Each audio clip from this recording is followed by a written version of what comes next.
тавонмандсозии занон дар минтақаҳои дурдаст тавассути технологияҳои иттилоотӣ ва некӯаҳволӣ. таҳти ин унвон дар толори Маркази Амрикоии шаҳри Хуҷанд маросими ифтитоҳи лоиҳа баргузор гардид. Он аз ҷониби Ташкилоти Чамъияти ҷаҳони мо бо дастгирии молиявии Дафтари Сафири Филландия дар Осиёи Марказӣ амалӣ гардида, бо ширкати IT Таҷсофт, мактаби барномасозии ҷониор код ва Маркази Амрикоии ҳамкорӣ бевосита менамояд. Мақсади асосии лоиҳаи мазкур омӯзондани технологияҳои навтарину барномаҳои омӯзишӣ мебошад.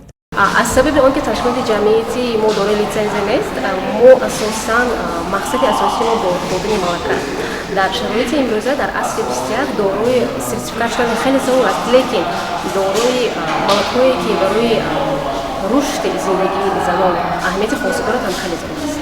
дар маросими ифтитоҳии лоиҳа намояндагони ширкату мактабҳои барномасозӣ иштирок намуда барои 40 нафар занону духтарони ноҳияҳои дурдасти вилояти Суғд ва шаҳри Хуҷанд дарс гузаштанд ва аз чанд масъалаҳои мубрами лоиҳа ҳарф заданд. дар маросими ифтитоҳӣ ҳадаф, натиҷаҳо ва муҳлатҳои лоиҳа эълон гардида дурнамои ояндаи нақшаи занон дар соҳаи IT баррасӣ гардид. Оид ба барномаҳои табодули занону духтарон дар соҳаи технология ва илмҳои дақиқ маълумоти амиқ пешниҳод карданд. Мутахассисон бо иштирокчиёни лоиҳа саволу ҷавоб намуда ба саволҳояшон посух доданд. Ҳамчунин тариқи онлайн гуфтушунид намуданд. Рада вас всех приветствовать и передать привет из Хельсинки, Финляндия.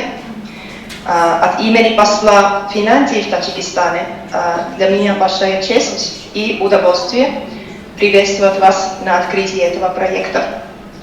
Министерство иностранных дел Финляндии финансирует этот проект, и мы очень рады началу нашего сотрудничества с общественной организацией «Ҷаҳони». лоиҳаи тавонмандсозии занон дар минтақаҳои дурдаст тавассути технологияҳои иттилоотӣ ва некӯаҳволӣ моҳи июни соли 2025 ҷамъбаст гардида ба иштирокчиёни фаъол сертификатҳо супорида мешавад. гузориши Манзура Бахтиёрзода, Насим Раҳимов барои барномаи иттилоотии хабар.